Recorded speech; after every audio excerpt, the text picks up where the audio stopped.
when you say, make Nigeria no happen to you, me self go say, make you no happen to Nigeria. You dey bypass your light meter. You dey jump queue. Yet, you dey wait make Nigeria change for you. My brother, my sister, you self change. Oh yeah, see that Naija pikin wey pack dirty wey block gutter wey dey cause flood. Abba, Naija pikin, make we dey care for our environment. Gen Z is no one work. Now quick cash them they find. Just like that, boys don't turn Pablo. And girls? Hablets. Wetin dey happen? We dey argue online, spread fake news with our full chest, divide ourselves on top religion, tribe, and politics matter. But we go dey shout, no unity for Naija. My brother, my sister, unity begins with you. Someone japa, nobody wants stay. But who go fix Nigeria if no be you? Omo, you go stay o. Naija dey wait for us same way we dey wait for Naija. That's the why National Orientation Agency don't bring this better ogbonge plan. We go change the game. That na 7 for 7 agenda. 7 promises from leaders and 7 citizen codes. Equality, democracy, entrepreneurship, employment, peace and security, inclusivity, justice, meritocracy. Now the Naija promises. But without our own discipline, duty of care and tolerance, respect and true leadership, transparency we all need, environmental awareness, resilience in no go walk. 7 promises, them don't talk am. 7 codes, now we go do am more. No dey wait, no dey look face, join body make we run the race. Now you and me, now you and me, now you and me, go fix our Naija.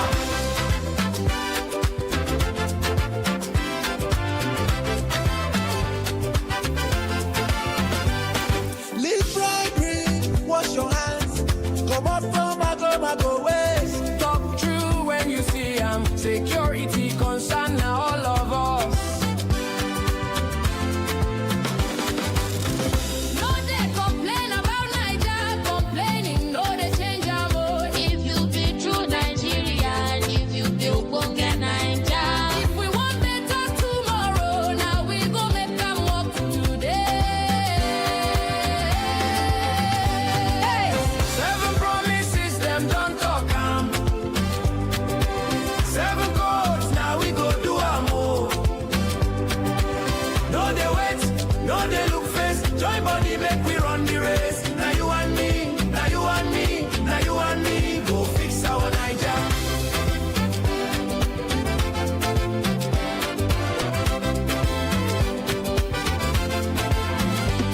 Akwa Ibom, Bayelsa, Cross River, Delta, Edo, and Rivers.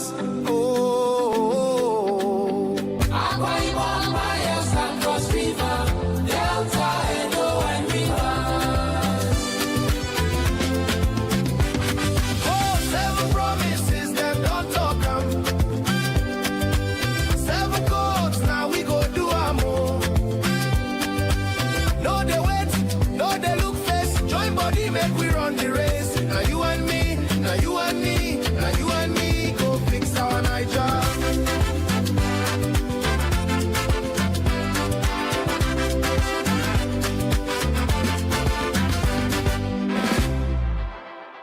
If we be true Nigerians, we go rise hand in hand. Uphold the 7 for 7 agenda for Naija, our home, our pride, and our strength.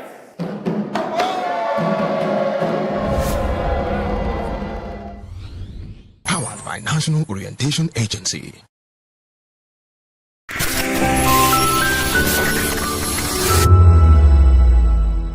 The truth needs a voice. The policies that shapes our world and the economy that determines our future. Every hour, every day, the grapevine keeps buzzing. And together, we are committed to telling the stories that shape our world, because your voice is our focus. Don't forget, our voice matters the most. Let us come together and share our concerns.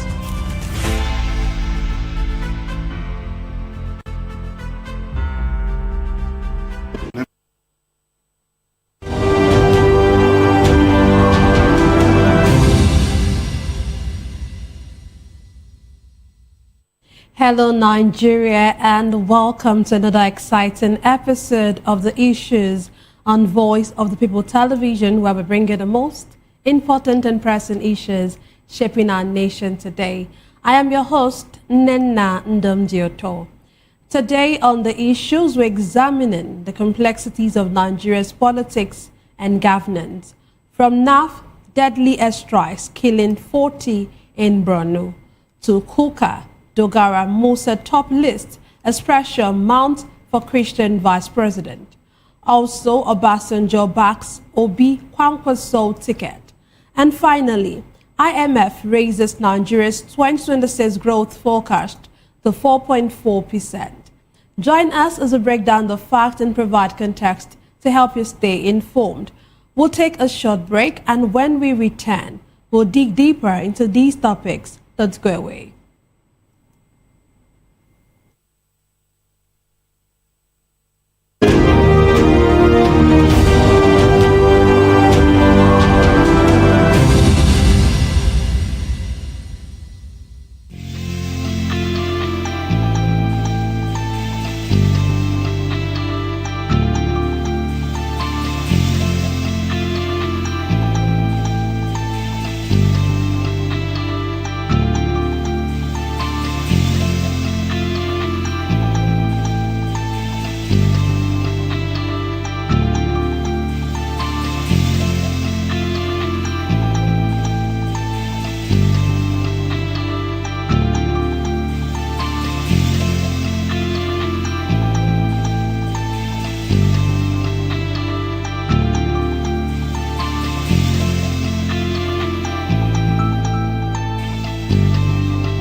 In a world where truth is the ultimate power and opinions scream the loudest, it's time to wade through the noise. Hunger no get tribe.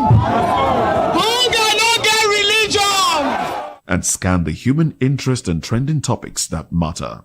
Stay tuned to The Issues, your plug to the stories making the buzz, from politics to science and technology, social justice, and more. Let's tackle the tough questions and expose the truth. The Issues on Voice of the People television. Don't just react.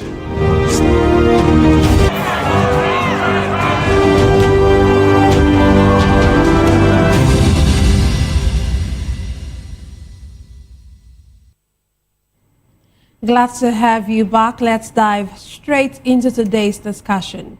The Nigerian Air Force says its fighter jets have killed more than 40 terrorists during coordinated airstrikes in part of Borno State. NAF spokesman Commodore Ihimen Ejodame said the precision strikes were by NAF aircraft operating under the air component of Operation Hadinkai, following credible intelligence on terrorist movement and imminent threats to nearby communities. The operation is part of ongoing efforts to degrade terrorist capabilities and dismantle logistic networks in the northeast. However, even as the military intensifies operations in Borno, fresh security concerns have emerged in Kaduna State, where gunmen reportedly abducted over 100 worshippers during coordinated attacks on 3 churches. The attacks occurred during church services, triggering panic and renewed fears over the targeting of religious gatherings. Today, I'm delighted to be joined by 2 distinguished guests. Here in the studio, we have Dr. Peter Anosike. Dr. Anosike is a philosopher. development economist and best-selling author. He's also an erudite commentator on economy, finance, politics, and power. He's also the author of the most talked about book titled Abuse of Power, How Democracy Turned into Tyranny of the Few. Thank you for joining us, sir. I'm happy to be here. Hope you had your swell. Hope you had a great weekend. Sure. Okay, thank you. And joining us from our Anambra Oka studio virtually is Dr. Dennis Ekemeze. He is a former vice president of the Nigerian Institute of Public Relations and former council vice chairman. He is a commentator on national issues and international affairs. He's going to join us later on in the show. Dr. Anosike, what do you make of this precision attacks by NAF? Would you applaud it? You know, does it mean that we are going somewhere, we're getting there, if we could have precision attacks such as this and it's targeting terrorists? Well, for now, we are hearing just a one-sided story. Understand? We've not heard from the community where the attack happened. Understand? So, but as long as it is the bad people that we are taking out, it's a good news. Understand? So it's a bold step, and it will serve as a deterrent to other people. So I commend it, and I want more of the precision attacks. But the issue is this. Gumi once said that if you kill 100, 1,000 will come out. Understand? So and all the news that we have been hearing, they kill 200, or they kill 100, they kill 50, they are always there. So I don't know what is giving them that courage, or should I call it courage or foolhardy? They are killing your people and you are still coming out. So for me, it's a shock. It's a shock. It's a shock, as in like the fact that even when they are killing them, they are coming out, understand me? And they are Sure. coming out. Does this regrouping by the terrorists, does it show their resilience, or what does this? That's why I use that word, foolhardy, because Socrates says that a man who sees a danger he can avoid but goes ahead to confront it is a fool and not a hero. Understand? So they are being killed and other people are still coming out. So for me, it is foolhardy and not a courage. But this is what comes out of when people have been brainwashed, when people have no hope of a better tomorrow. Because if you have a hope of a better tomorrow, you will not want to die. Okay, but what does it speak about the level of education that these people have? You already mentioned about brainwashing.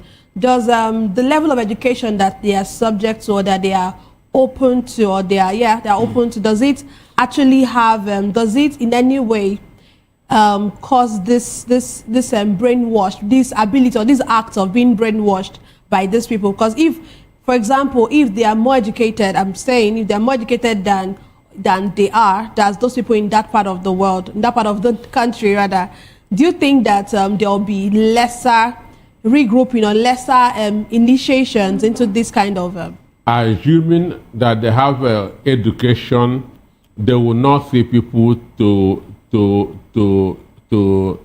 recruit. For example, if you want to see what education does to people, just watch a NASMA official and a federal road safety official, the way they arrest vehicle owners. A NASMA official can jump on top of a moving vehicle. Understand me? A NASMA official can be dragging the door of a moving vehicle. He can jump on the bonnet of a moving vehicle But a federal road safety person will not take that risk. So this shows you an educated man and somebody who is not well educated. Understand? Because what education does, it opens your mind. You begin to see all the world in a different way.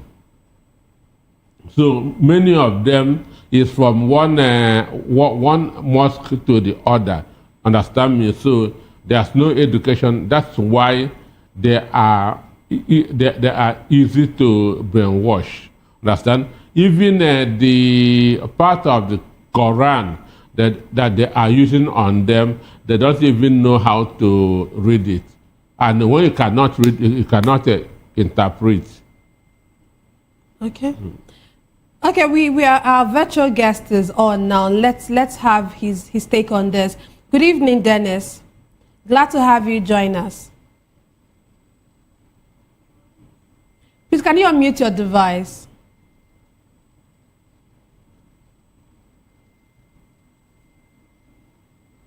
Please unmute your device if you can hear me. While he gets to do that, let me ask you, with all of what we've seen and with what we have today, do you think that our current counterterrorism strategies, the air power, the joint operations that we see that we have, are they sufficient to address both insurgency and organized criminal violence like we have it in the nation today? Well, Nigeria is a vast country. The northern part of the country is about is the 2/3 of the whole country, about 620 something thousand that's square meters. So it is very, very huge. So it will not be easy to cover. Understand me? So, and we don't have that's the number and the equipment, because if you can check the ratio of Nigerian military that's to the civilians, it can be 1 to maybe 4,000 or more. So it's a huge task. But I know that if they are well motivated, if they are well equipped with the right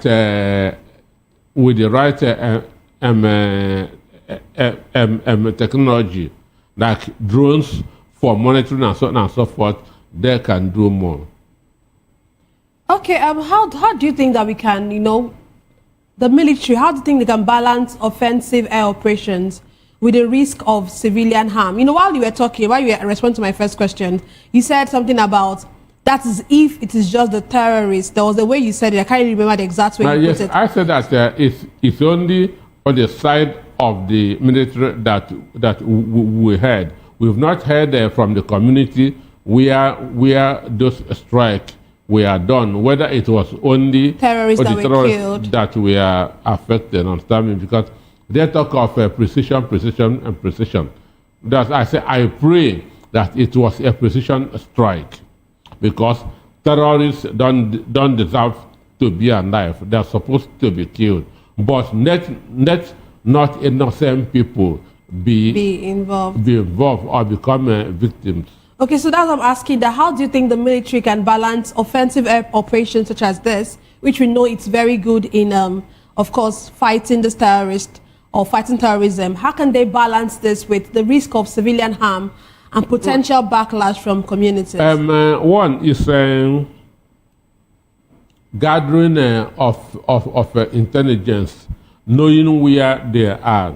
Understand me? And mind you, it is a mobile gang. Understand me? You might get information that they are at Oshodi. Understand? So if the intel is Oshodi, before they get that Oshodi, they might have relocated to maybe Inupeju. Understand? And innocent people may come to Oshodi, and they might be struck. Understand me? And when that thing happens, they will say it is a precision strike, because they kill people in Oshodi. Why the target have moved? So it is being up to date with their intelligence, but that should be with the help of the communities, because we don't have enough soldiers to be in those villages and be given information. And for the communities that to give them information, the community should also be well protected, because a lot of moles are also in the army. You may give information, the soldiers can pass it to the terrorists. These are the people that are sending you out. So it's a difficult thing. So, but once the community know that when they give information, they will be protected. The information will not be leaked to the wrong people. They will be willing to do that.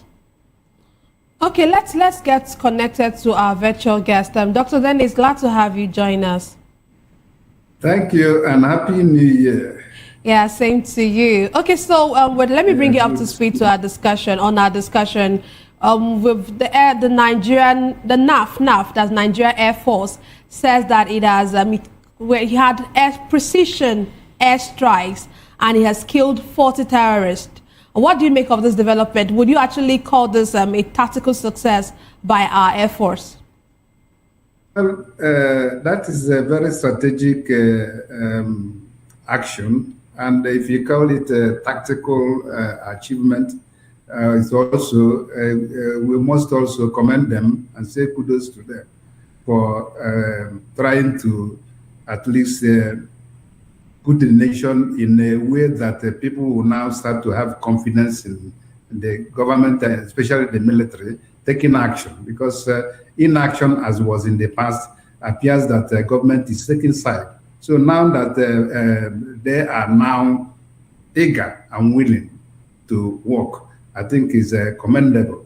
So it's not only tactical action, but is, as I said earlier, is strategic, in the sense that it sends a signal that the NAF or the military is now alive to their responsibilities and duties to the nation, protecting the citizens, more especially with the emergence of this the new Minister of Defense. I think commendable achievements would be credited to him and his lieutenants. It's commendable.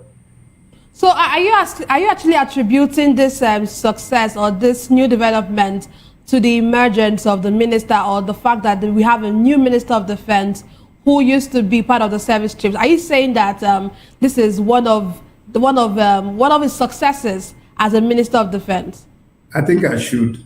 I should, in the sense that if you have studied his pedigree and if you have studied his work as a combatant soldier, you see that he has now utilizing, collecting the experience, the exposure, and expertise he has to put it into play. And as the defense minister, that's the way we normally call them, is now alive and eager, more eager to work. Then collaborating, because that is another issue, collaboration between the three tiers of the military, the army, the police, and the air force, trying to synergize them, and then trying to be the forefront. Of course, he's a frontline leader, and that is commendable. It's part of it.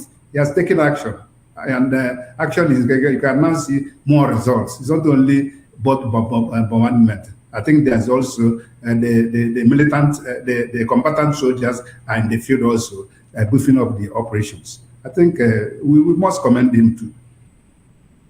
Okay, aside from the airstrikes that I talked about, I read during my story, we have a case of abduction in Kaduna State, and 3 churches were attacked and 100 persons were abducted.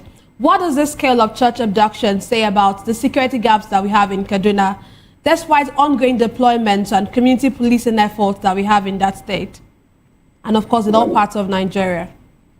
Yeah, well, I think I said it in one of my programs in this station that when you are dealing with insurgency, and then when you are dealing with mandatory, You know that is part of that guerrilla warfare.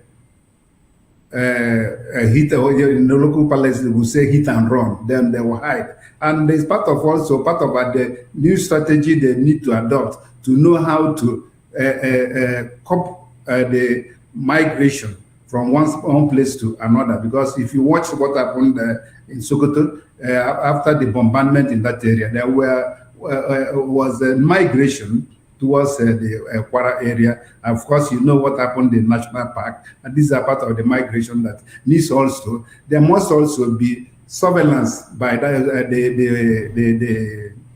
Air Force, so that they will be able to dictate. And that's where issue of information gathering, surveillance, and intelligence gathering will be very important. And then in the military language, they will say some of them that will be going for raking, trying to understand, trying to monitor, trying to look at other areas, other communities, community engagement, so that they'll be able to now collate information and data on situation on the ground and be able to give it to the appropriate authority to enable them now repackage their strategy and then be able to move forward. Is an action that demands for collective responsibility, both the citizenry and the military. Of course, the vigilante group also should be trained in the area of information management, and this is where technology comes in. How are we utilizing technology for the betterment of information dissemination, information gathering, and then information sharing, and then responsibility, tax sharing, and then tax collective action, so that it will be a synergy between the community, the citizenry, and then the military, so that these bandits or insurgents will now be minimized. Okay, thank you. Let me get back to our studio. I'll come back to you, Dr. Dennis. Okay, Dr. Anosike, you know, with one of the things that Dr. Ikemezie said while he was talking was intelligence gathering. He talked of intelligence gathering. But how well do you think that we have done in this area? As I said, intelligence gathering has to do with the people in the communities, because these terrorists don't live in the moon. They live in the communities, understand? They live in the communities, they live in the forest. At least people in the communities see them. If you are in the community and you notice strange faces, understand? You know that people who are not members of the community have come. But at times, fear do hinder this intelligent, that's members of the community giving information. Fear, number one. Two, betrayal. That's because you don't know who is who. Because now we've heard over and over that Boko Haram or terrorists are being recruited into the army. So you will not know who you will give information to. Understand? That you will pass it to the terrorists, and they'll come to the village and they kill everybody for trying to sell them out. That's why protection is very, very key. Whoever wants to give information must have that confidence that, one, it will not leak, and the people that is giving this information will utilize it. It will not bounce back. But again, good governance, understand? When government does not care about other people will not care about government. When there's no emotional attachment between a leader and his people, there will be no passage of information. So a lot of people come, and a lot of things comes into it, because during the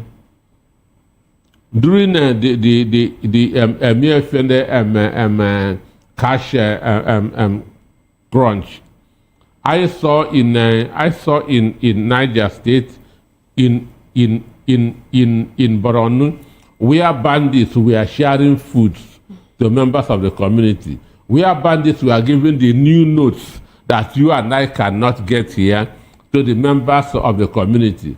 While government is not looking the other way, bandits are caring for the communities.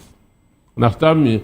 So you have to ask yourself, who is more important to me? Is it the bandits that are near to me, or the government that is far away? So that's why I keep on saying that one of the surest way of curbing insecurity is good governance. If the people know that government cares for them, they will care for government. I will begin that to pass necessary information to them. Okay, let's talk about this latest abduction in Kaduna State. And we've seen these cases, we've seen this over time. We've seen abductions in churches, even the recent one that happened in Kwara State. Why are soft targets like worship centers repeatedly exploited? And what must be done to protect civilians without militarizing religious centers? What can we do to ensure that our religious centers are safe from all of this kind of attack? One, you cannot bandits, terrorists thrive on soft targets. You cannot expect them to go and meet the soldiers. Understand? So they thrive on soft targets, and you can see that all these churches, all these mosques that they go to are at the outskirts of the town.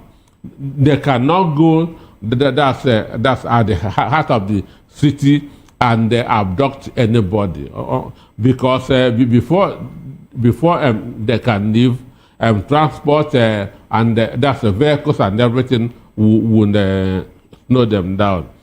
So the only, and we don't have enough soldiers, enough policemen to be policing all the churches, all the mosques in the country. So my advice, even though it's going to be hard on the people, let all the schools in the hinterland, let all the churches in the hinterland be relocated back to the city. That is where the soldiers are. That is where the policemen are. Understand me? So because where they normally go is the schools, the churches that are the outskirts. So if they are relocated back to the city, it will, to a greater extent, reduce all these abductions.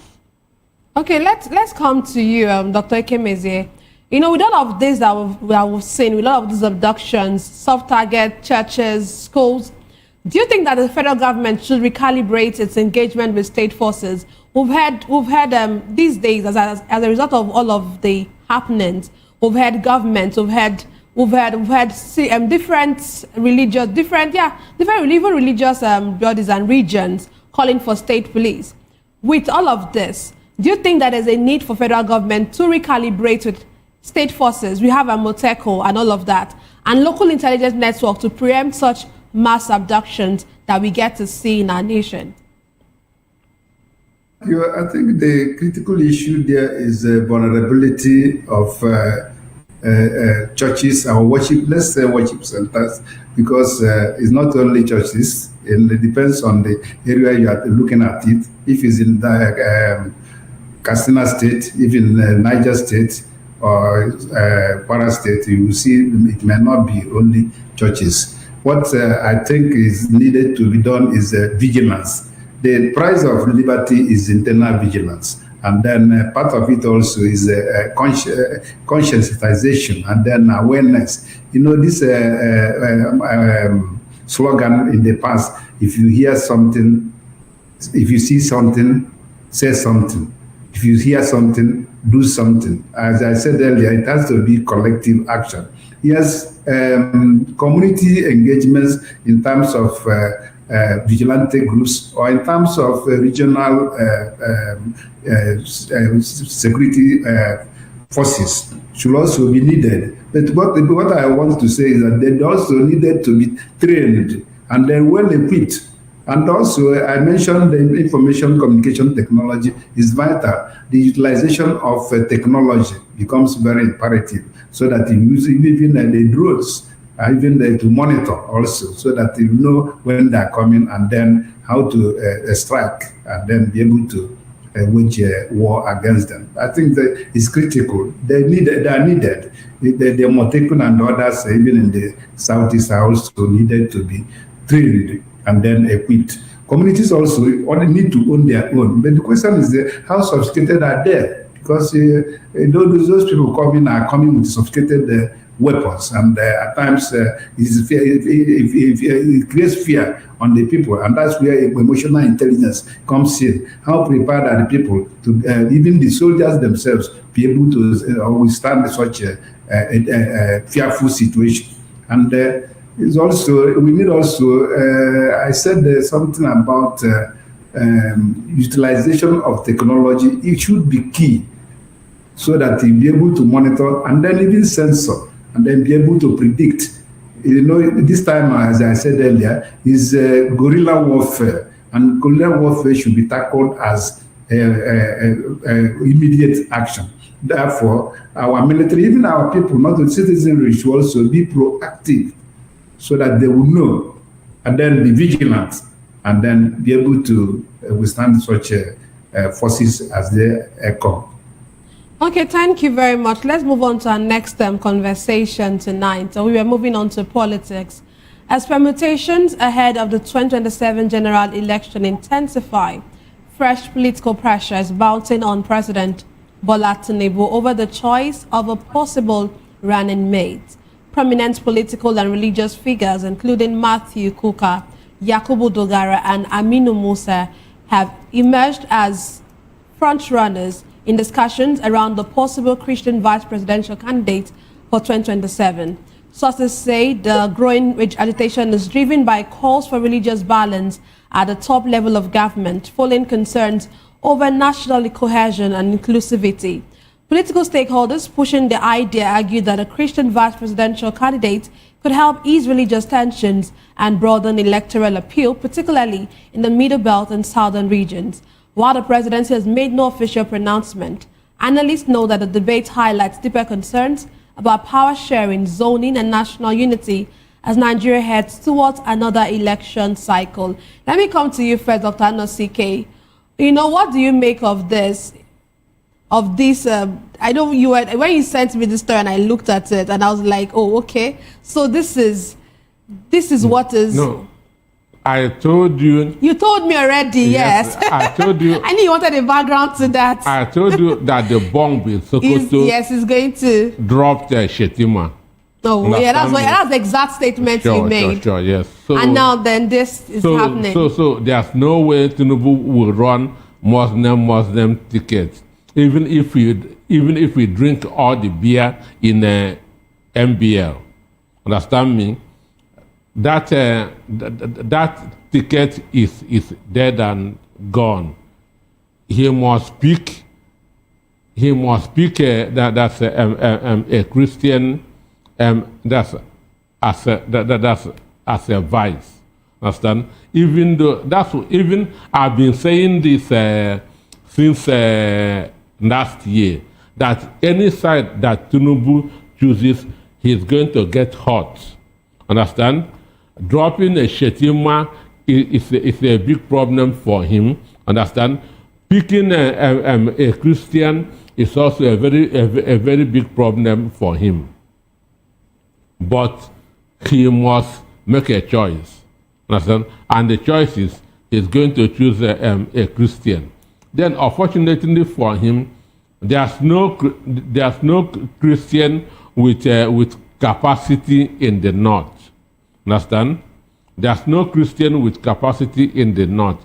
Dogara comes from a very minority tribe in Bauchi. Understand me? He came from a very minority tribe in Bauchi. Even it was Dogara that first started warming up to contest for vice presidency. you know, nobody contests for vice presidency. But Dogara read the handwriting on the wall and began that to prepare that for the office of the vice president. That's also one of the reasons why Kefas of Taraba wanted to cross over, understand, to APC. Then Kukah was mentioned, understand, but by his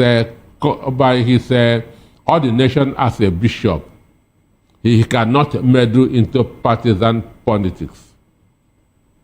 But with his greed, understand me, he may abandon that thing and become Tinubu's number 2. Mind you, Hyacinth Anea of Benue was suspended by Vatican. Understand me? He cannot officiate mass or do anything in the name of a priest anymore. Understand? So Kukah can also take that decision. Let Vatican suspend me. Let me become a vice president. Understand? Then this new the newly improved Minister of the Defense. Musa. Understand? So he is just doing Nigerians. The more you look at the less you see. He has been part of the rot of this Boko Haram rot.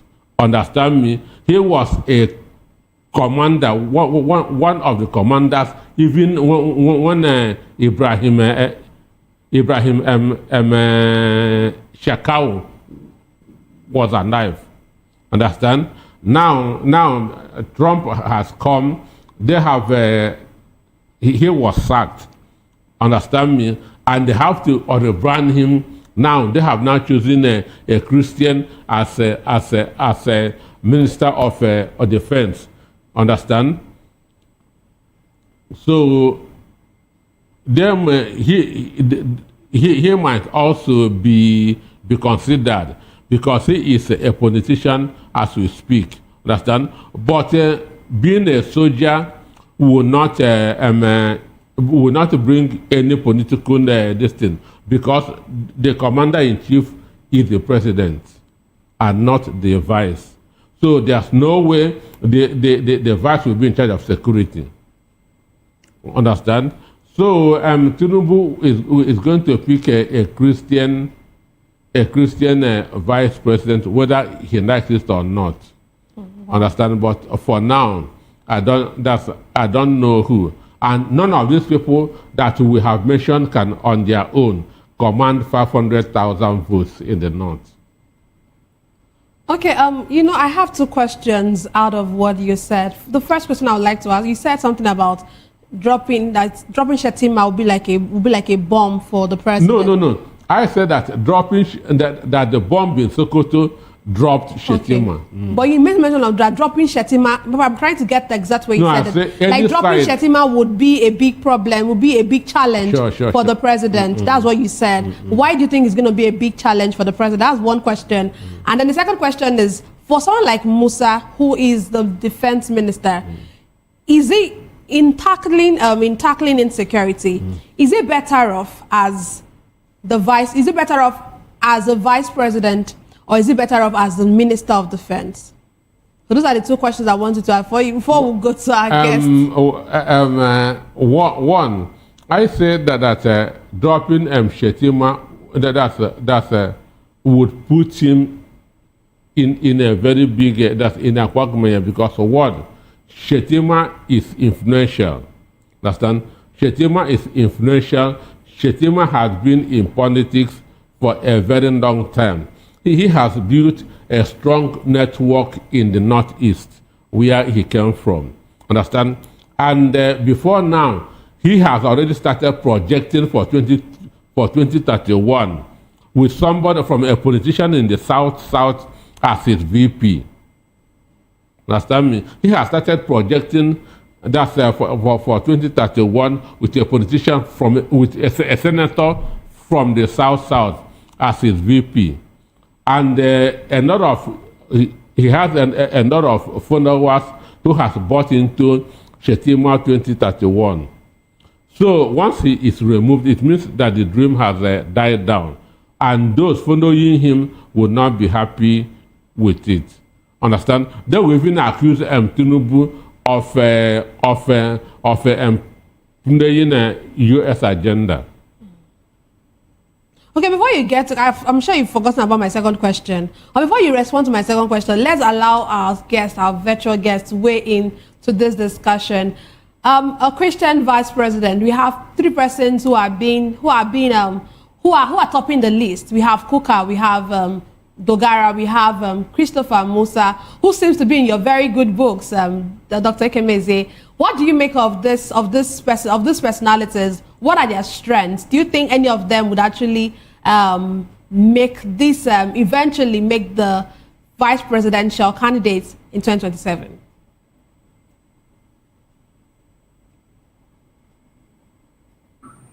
But I think we are doing analysis to know how we couldn't hear a part of your center. I don't know if you were talking before now. I said I was laughing because you said he has won my heart and that I'm now siding him. But I think we are doing analysis on the security situation and then security management. Well, let me answer the question as you put it. It's imperative that Mr. President changes his vice president. It's imperative because he has already seen that the Muslim ticket will not sell him in 2027. I think he has noticed that. And any adjustment may be beneficial for him. I think it's very important. Even Shetima himself knows that he can, Muslim ticket will not augur well for APC come 2027. Then on the analysis, personality management or personality analysis of the three people already been intended because the president has his own way. When you look at Kukah, if you know his background as an activist and what he have achieved and what made him to be the Bishop of Sokoto, you will know that he has the charisma to do any job assigned to him. However, whether the Vatican will allow him or not is left for them. I know that he has the right to apply for leave of absence and then to do his job and then come back as a minister of God, as a bishop. However, also, we note that the church will never operate in a vacuum. Once he leaves to take a state assignment, well, that position will elude him. Let's go and look at Dogara. Dogara has been a speaker of House of Representatives, and he was one of those people who performed very well as a member of National Assembly, as a member of management of National Assembly. He has gathered many feathers because a rolling stone gathers many moths, and he also qualifies him as a part of to come into executive power, being a part of the legislature. He has known the trend very well. And then Musa, we know if you collect some of the military head of state that ruled Nigeria, he's not coming there as this time as a military. He's coming there as a civilian who has seen it all in both sides of national development, in national contribution to nation building. So is this enormous clout, or what do I call it, expertise and experience and exposure he has gathered that will now enable him to put them together and then be able to serve as Vice President of Federal Republic of Nigeria. What is the job of the Vice President? It's assigned by the President. And you know, at that top level, it's part of that management and then committee system that will help him to survive. So I believe that those two people being tipped, being suggested, it will be equal to the tax and will solve the more problem. However, the president knows what to do. Of course, you know, Mr. President Ahmed Asiwaju is a strategist and he knows how to pick his subordinate. Let's leave it for him. Okay.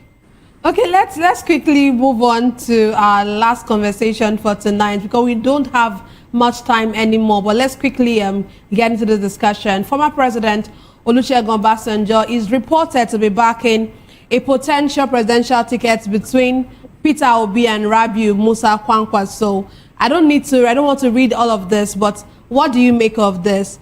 Peter Obi and Kwankwaso, do you see that union working? Well, for me, as we speak, Peter Obi remains the most popular and the most credible politician in Nigeria today. I don't know of tomorrow. Peter Obi remains the most popular and the most credible politician that's in Nigeria today, understand?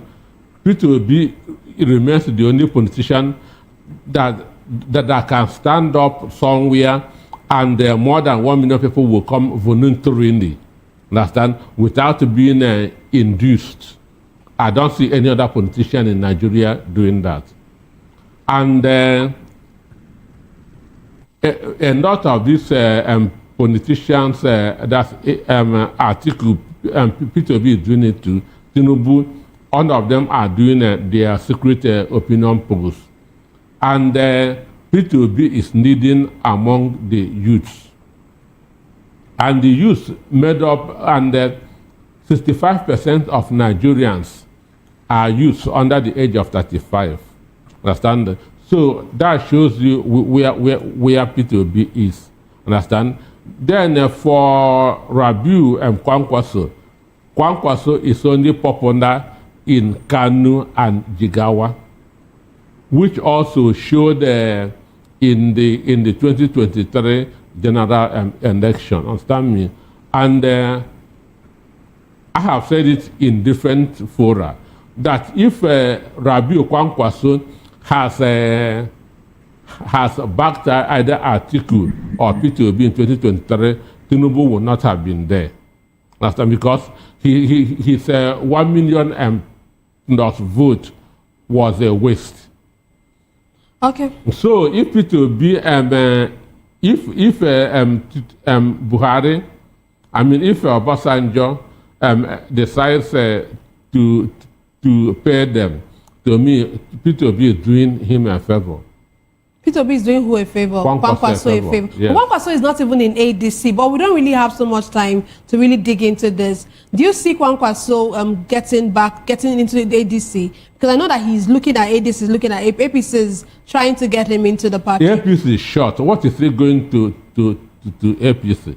Tinubu cannot pick a Muslim as a VP. So you feel like ADC is the best option so for him? ADC is the best. Is the only option for him if he wants to become, because he said that the party he would defect to is either that they give him president or vice. Okay. So he can only get that in ADC. Okay, let's hear you, Dr. Kimeze. Let's hear your, in just 1 minute, because we don't have time anymore. Let's have your take on this Obi Kwankwaso alliance. In politics, what governs it is permanent interest. And permanent interest is to acquire power and then enter into state policy making. Obasanjo knows it all. And you know, if you have read his book, you discover that he has so much confidence in Atiku Abubakar. And then if we are looking Obi Kwankwaso, we are going back to old history of North and South amalgamation, North and South NEPU, NCNC, and Maja collaboration. And I think that's where Obasanjo is looking at. Once you bring the Southeast, bring the North, and then bring part of the Southwest, doing appointments, you get what you want. And that's what I said earlier, permanent interest. Okay. Decision. Okay, because of time, I'll have to cut you short here. Thank you very much, Dr. Kimeze, for joining us from our all-cast studio. And thank you, Dr. Anosike, for being here, as always. That's all we have for today's episode of The Issues. We explored the challenges facing Nigeria's politics and governance. Thank you for being a part of this. Don't forget to tune in next time for more in-depth analysis and discussion. Follow us on social media to stay up to date on the latest news and insight. Until next time, stay informed. I am Nnenna Ndomdioto, and this has been the issues on Voice of the People television, where the future faces forward. Please don't forget to stay tuned for Hashtag with Vivian by 8 p.m. Don't go away.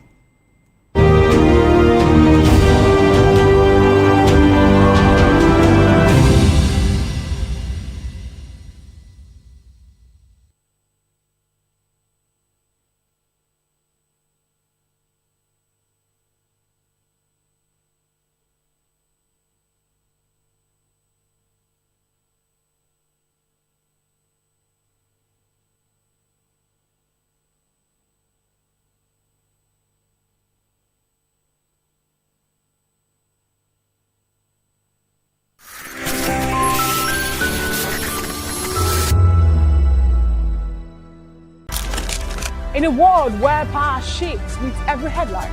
In a nation full of questions. In a world filled with noise, the truth needs a voice.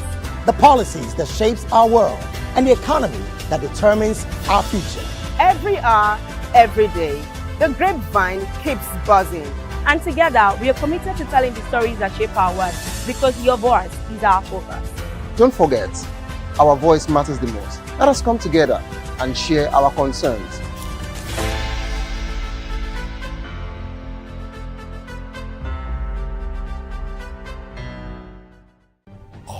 Ready for the extraordinary?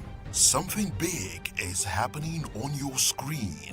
Introducing VOP TV. Now streaming on SLTV channel 264. From breaking news to captivating conversations, news analysis, giving you all sides to the story. We break in-depth discussions on the issues that matter, from politics to sports, entertainment, and lifestyle. VOP TV on SLTV channel 264. Join us as we redefine what television means to you.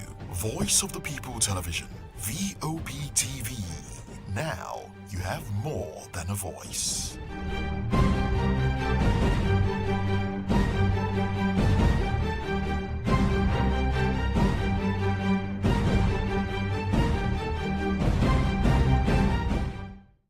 Welcome to the locker room, the home of football talk that matters. I am Jerry Arpillon. Join us every weekday, Monday to Friday at 5 p.m. Nigerian time, as we share the hot takes and hot debates in the exciting world of football. And joining me are the usual suspects, Ikechukwu and Mayowa, as we break down all the hot takes and everything that's happening in the football. Don't just watch football, live it with us. Catch us on the locker room and Voice of the People television at 5 p.m. Nigerian time. And like I always say, if not 20 minutes off, please discuss. Voice of the People, you can hear me now. My name is Patrick Doyle, and I wish that you continue to echo the voices of the people. Big up VOP TV. My name is Suibifa Dokubo. Please keep watching VOP TV. Hi, my name is Kwekumali Ikenda Onyekwena, and I am with the Voice of the People TV. Now, if you're looking for the veritable channel for information, politics, robust discussions, you don't need to go far. VOP has you. VOP will always have you. Thank you. Hi, my name is Patrick Diabwa, aka Ibani Chuka, Amayanabo the Eagle King, and you are watching VOP TV. Stay with us. Africa is on the move, a continent of rising voices, untold stories, and powerful transformations. From the streets of Lagos to the heart of Nairobi, from the mines of Congo to the tech labs of Cape Town, the African story is being written every day. Bold, dynamic, unstoppable. This is African News on Voice of the People television. We don't just bring you the news. We analyze and bring you Africa's heartbeat, the politics that shapes our nations, the economies that drives our future, the cultures that defines who we are, the voice that must be heard. Africa News, Africa's voice, Africa's future. Where Africa speaks, the world listens.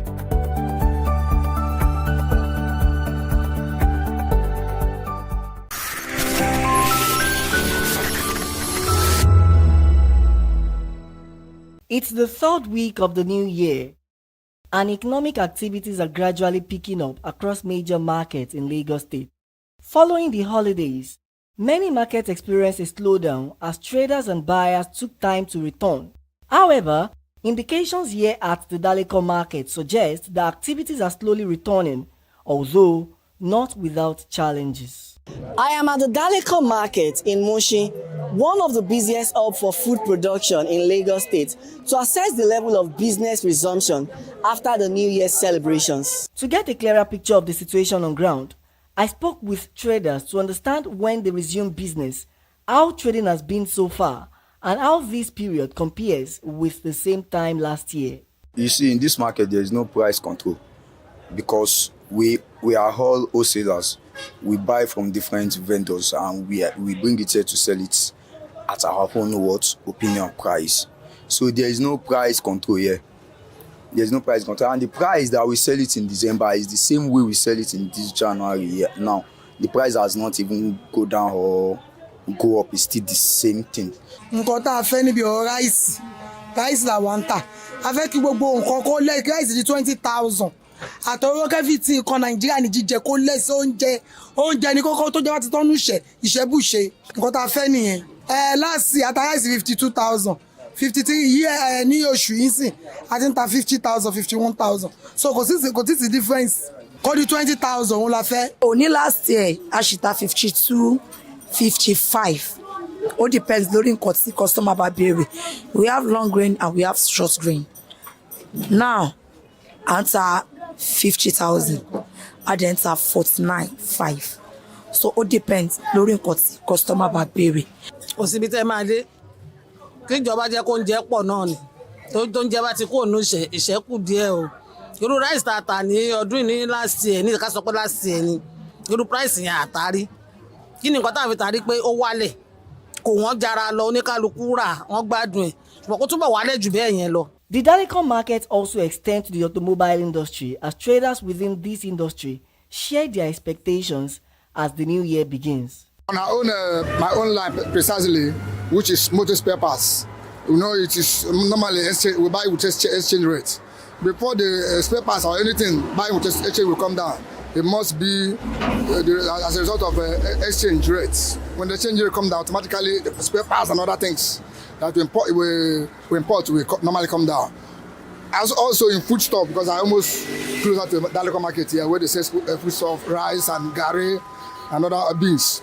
Mostly the pricing system, understand? Before things will get down a bit, like foodstuff, will be as from next month or next 2 months, March precisely. And like before, like as from last 2-3 years ago, the part I used to sell about like 80 tana, 70 tana, but now this year I sell 120, 130, the original one. So now, like other customers say that it's too cost them to buy. So I said it's not my fault. It's the importer that used to import it from abroad increase it for us. That is the reason why we are selling it at that price. So but for me, for my own prayer, I pray government to lower our income so that the price will now come down, so that it will be easy then to buy. From Daleko market, traders say activities are gradually picking up in the third week of the year, although rising cost and low purchasing power continue to affect business.